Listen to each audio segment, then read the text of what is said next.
اعوذ باللہ من الشیطان الرجیم بسم اللہ الرحمن الرحیم۔ سب ویڈیو دیکھنے اور سننے والوں کو السلام علیکم۔ ہمارے چینل کے پیارے ویورز، آج ہم تلاوت کریں گے سورہ یوسف کی آیت نمبر 109، 110 اور 111، یعنی کہ آیت نمبر 109، 110 اینڈ 111 جو کہ اگلے پیج پر ہے۔ تو تلاوت کرتے ہیں، شروع کرتے ہیں، لیکن شروع کرنے سے پہلے چینل کو سبسکرائب کریں، بیل نوٹیفیکیشن کو آن کریں تاکہ اگلی ویڈیو آپ کو آسانی سے ملتی رہے، اور ہو سکے تو شیئر بھی کریں تاکہ زیادہ سے زیادہ لوگ دیکھیں، آپ کو بھی زیادہ ثواب ملے اور مجھے بھی۔ تو چلیں اب شروع کرتے ہیں آیت نمبر 109 جو شروع ہو رہی ہے یہاں سے 108 کے بعد سے۔ تو چلیں شروع کرتے ہیں۔ اعوذ باللہ من الشیطان الرجیم بسم اللہ الرحمن الرحیم۔ وما ارسلنا، اور جو یا اور نہیں، وا کے میننگ اور ما کے میننگ نہیں، ارسلنا ارسل کے میننگ بھیجا، نا کے میننگ ہم نے، اور نہیں بھیجا ہم نے، من کے میننگ سے، قبلی کے میننگ پہلے، کو کے میننگ تجھ سے، قبلی کا تجھ سے، من ساتھ ملائیں گے تو صحیح میننگ بنے گی، من قبل کا تجھ سے پہلے، من کے میننگ سے، تو نہیں بھیجا ہم نے تجھ سے پہلے یا تم سے پہلے، الا مگر یا سوائے، رجالا نوحی الیہم من اہل القری، کوئی آدمی وہی کی ہم نے طرف ان کے، من کے میننگ سے اہل القری رہنے والے بستی کے، یعنی اس سے پہلے، تجھ سے پہلے ہم نے کوئی نہیں بھیجا جو آدمی ہو، آدمی نہ ہو، اور وہی کی ہو ہم نے طرف اس کے، اور وہ بستی کے رہنے والوں میں سے ہی ہو، یعنی تم سے پہلے ہم نے نہیں بھیجا کسی کو سوائے ایک آدمی کے جس کو ہم نے وحی کی، جس کی طرف ہم نے وحی کی، اور وہ بستی ہی کے رہنے والوں میں سے تھا۔ افلم، کیا پس نہیں، یسیرو وہ سیر کرتے یا پھرتے، فی الارض زمین میں، فینظروا پھر وہ دیکھے، کیفا کیسا، کانا ہوا، عاقبۃ الذین من قبلہم عاقبت یا انجام ان کا جو ان سے پہلے تھے، ولدار الآخرت اور گھر آخرت کا، وا کے میننگ اور، ولدار اور گھر آخرت آخرت کا، خیر للذین اتقوا بہتر ہے ان لوگوں کے لیے جو ڈرتے ہیں، جو پرہیزگار ہے، جو متقی ہے۔ افلا تعقلون، کیا پس نہیں تم عقل رکھتے، کیا پس نہیں تم سمجھتے۔ اب تفسیر پڑھیں گے تو زیادہ سمجھ آئے گی۔ تفسیر میں یہ ہے کہ اس آیت میں اب اللہ تعالیٰ کہتا ہے کہ تجھ سے پہلے بھی ہم نے جو بھیجے تھے رسول تو وہ انسان ہی تھے، کوئی اور نہیں تھے، اور اس بستی کے رہنے والوں میں ہی تھے، میں سے ہی تھے۔ تو اس لیے اس آیت میں اللہ تعالیٰ توجہ دلا رہا ہے اس بات کی طرف، چونکہ یوسف علیہ السلام کا قصہ لوگوں نے بڑے کانشیس ہو کے سنا، بڑے غور سے سنا، تو ساتھ ہی اللہ تعالیٰ نے تبلیغ کی بات بھی کی، سمجھانے کی بات بھی کی کہ سمجھ جاؤ اور ایمان لے آؤ۔ تو اللہ تعالیٰ توجہ دلا رہا ہے، کیونکہ بہت سے لوگ اس وقت کہہ رہے تھے کہ یہ تو ہمارے جیسا آدمی ہی ہیں۔ تو اللہ تعالیٰ توجہ دلا رہا ہے اس بات کی طرف کہ چونکہ یہ لوگ تمہاری بات اس لیے دھیان سے نہیں سنتے، یعنی محمد صلی اللہ علیہ وآلہ وسلم کی بات اس لیے دھیان سے نہیں سنتے کہ وہ سمجھ رہے ہیں کہ یہ تو ہمارے میں سے ہی پیدا ہوا، پلا بڑا، پرورش پائی، نوجوان ہوا، اور اب اللہ کا پیغمبر بن گیا۔ تو اللہ تعالیٰ کہتا ہے کہ یہ کوئی نئی بات نہیں، کوئی انوکھی بات نہیں، پہلے بھی جو پیغمبر آئے تھے تو وہ بھی اسی طرح کے آدمی ہی تھے، اور اسی بستی کے ہی رہنے والوں میں سے تھے، جس طرح محمد صلی اللہ علیہ وآلہ وسلم تم میں سے ہی پیدا ہوا، پلا بڑا اور نوجوان ہوا، اور تم لوگوں نے دیکھا کہ کبھی اس نے غلط کام نہیں کیا، کبھی جھوٹ نہیں بولا، کبھی خیانت نہیں کی۔ تو یہ کوئی انوکھی بات نہیں ہے۔ اور دیکھو تو زمین پر پہلی بستیاں جو گزری ہے، عاد کی، سمود کی، مدین والوں کی، ابراہیم علیہ السلام کی، لوط علیہ السلام کی، جتنی بھی بستیاں ہیں یہ تمہارے راستے میں ہی آتی ہے۔ مکہ مدینے والوں کو کہا جا رہا ہے، لیکن کہا ہم سب کو جا رہا ہے، اب تو ہم لوگ بھی ادھر پہنچ سکتے ہیں، اب تو دنیا بہت چھوٹی ہو گئی ہے، جہازوں کے ذریعے ایک دم گھنٹوں میں بندہ ادھر پہنچ جاتا ہے، اور جاتے بھی ہیں، بہت لوگ دیکھنے بھی جاتے ہیں۔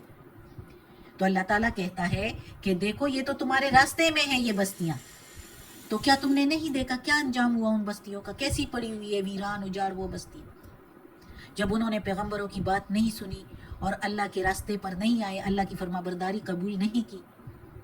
تو پھر ان کا کیسے انجام ہوا؟ نام و نشان ہی نہیں رہا، یہ انجام ہوا ان کا۔ تو اللہ تعالیٰ کہتا ہے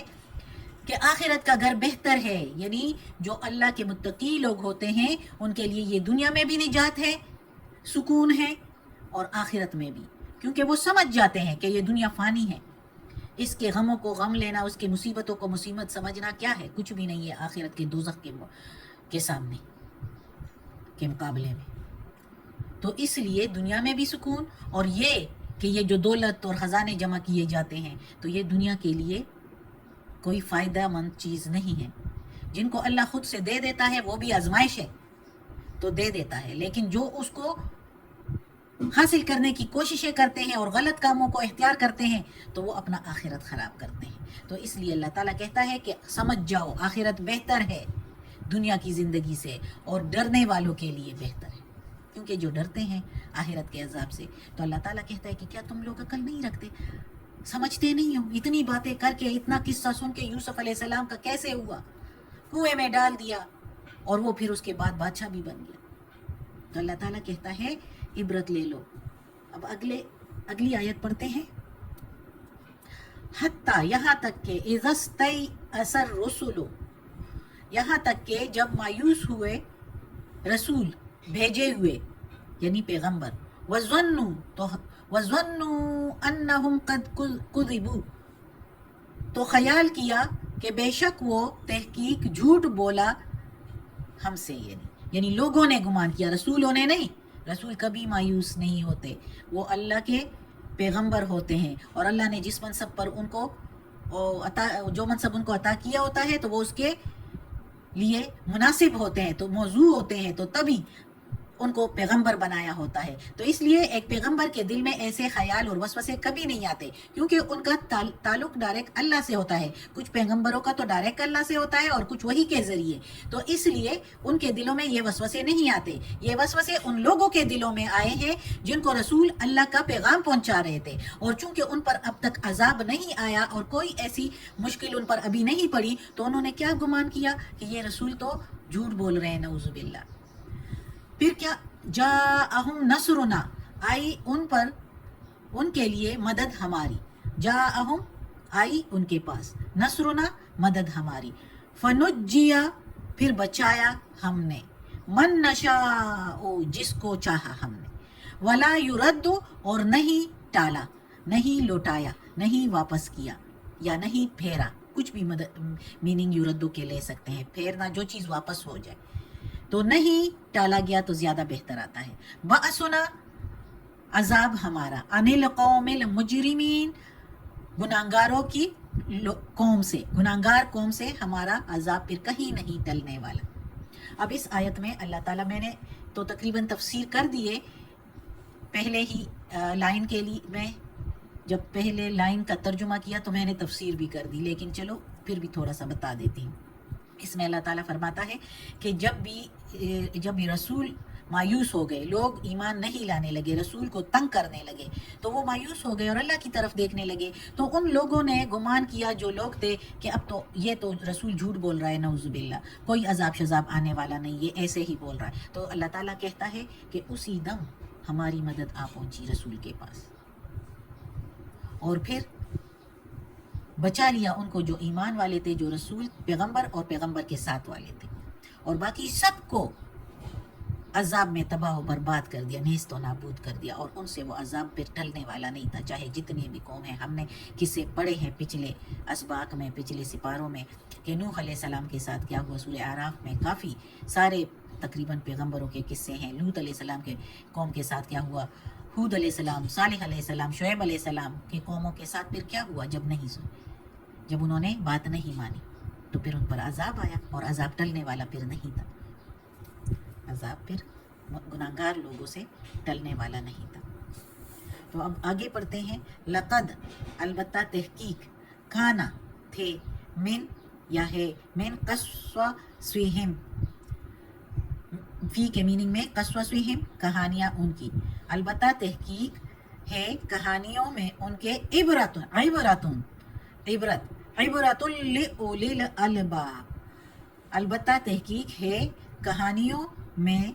ان کے عبرت عقل والوں کے لیے، سمجھنے والوں کے لیے. ما کانا نہیں ہے، حدیثاً یفترا یہ باتیں گڑی ہوئی، ولیکن اور لیکن تصدیق الذی یہ تصدیق کرتی ہے اس کی جو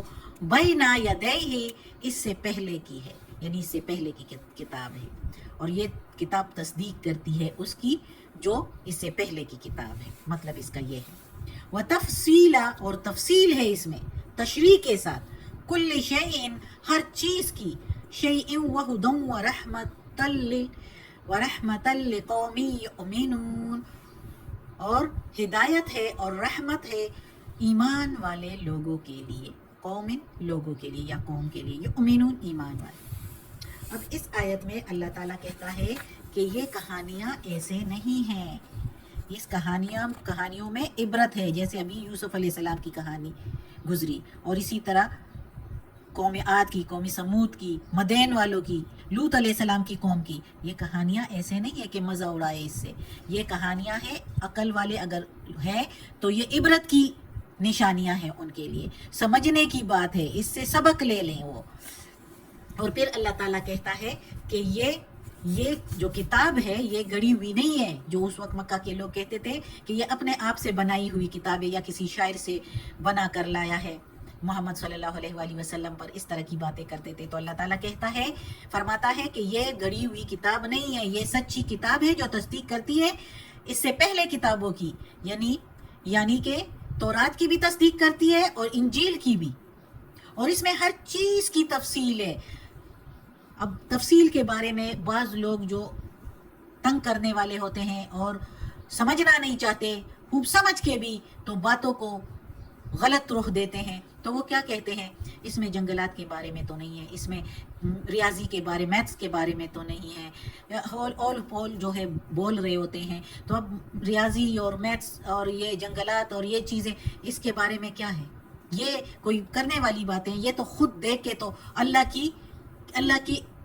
نظارے ہیں اس میں کہ اللہ موجود ہے. یہ پودے، یہ درخت اور یہ جو ذہن ہم استعمال کر کے میتھس کرتے ہیں، اس قرآن میں یہ چیزیں نہیں. اس قرآن میں انسان کے بارے میں اور انسان جس طرح زندگی بسر کرے گا اس ایک ایک قدم کے بارے میں، ایک ایک چیز کے بارے میں کہ کس طرح قدم اختیار کرنا چاہیے، کس طرح زندگی گزارنی چاہیے. اب اس میں کہ میں یہ نہیں ہے کہ میتھس نہ کرو یا میتھس کرو، میتھس تو حساب کتاب ہے، وہ تو سیکھنا چاہیے، وہ بھی کوئی گناہ نہیں ہے. لیکن اللہ تعالیٰ اگر وہ اس میں کرنے بیٹھ جائے، کرنا شروع کر دیں تو پھر اور باتیں، وہ لوگ یہ نہیں پڑھ رہے تو وہ پھر کہاں سے پڑھتے. تو اس لیے اللہ تعالیٰ نے ہر چیز کے بارے میں اس میں بتایا ہے، ہماری زندگی کے بارے میں کہ کیا گناہ ہے کیا نہیں ہے. اب میتھس اور جنگلات میں کوئی گناہ اور ثواب کے کام نہیں ہے. ہاں جنگلات کے بارے میں یہ جو چوریاں ہوتی ہیں وہ چوری کے بارے میں ہے کہ جنگلات میں اگر کوئی چوری کرے، یعنی درخت شخص وغیر اس کے کاٹ لے اور لے جائیں، تو وہ اگر چوری کے معاملے میں ہے، کیونکہ حکومت کی طرف سے اجازت نہیں ہوتی، تو یہ چوری کے معاملات تو چوری کے بارے میں تو ہے قرآن میں کہ چوری نہیں کرنی چاہیے. رشوت کے بارے میں ہے، رشوت نہیں لینی چاہیے. تو یہ اللہ تعالیٰ زندگی کے معاملات کے بارے میں اس میں بتا رہا ہے. جو لوگ اس طرح کی باتیں کرتے ہیں وہ تعویلیں پیش کرتے ہیں، اور وہ غلط رخ، ان کے ساتھ شیطان ہوتا ہے، وہ شیطان کے ورگلانے میں لوگوں کو بھی راہ سے بھٹکانے کی کوشش کرتے ہیں. خود تو بھٹکے ہوئے ہوتے ہیں، دوسروں کو بھی بھٹکاتے ہیں. آج کا سبق ختم ہوتا ہے. اللہ ہمیں توفیق دے اس قرآن مجید کا ترجمہ مکمل کرنے کی اور اس پر عمل کرنے کی توفیق دے. صدق اللہ العظیم. یا اللہ، یا پروردگار، یا رب العالمین، یا مالک یوم الدین، یا علی کل شیء قدیر. یا اللہ، یہ تیرے کلام قرآن مجید کی تلاوت کی ہے، اس کے زیر زبر پیش میں، تلفظ میں کوئی غلطی ہوئی ہو، ترجمہ تفسیر میں، تو معاف کرنا. تو غفور الرحیم ہے، رحمان الرحیم ہے. اور یا اللہ ہمیں اپنے نیک اور صالح لوگوں میں شامل کر دے.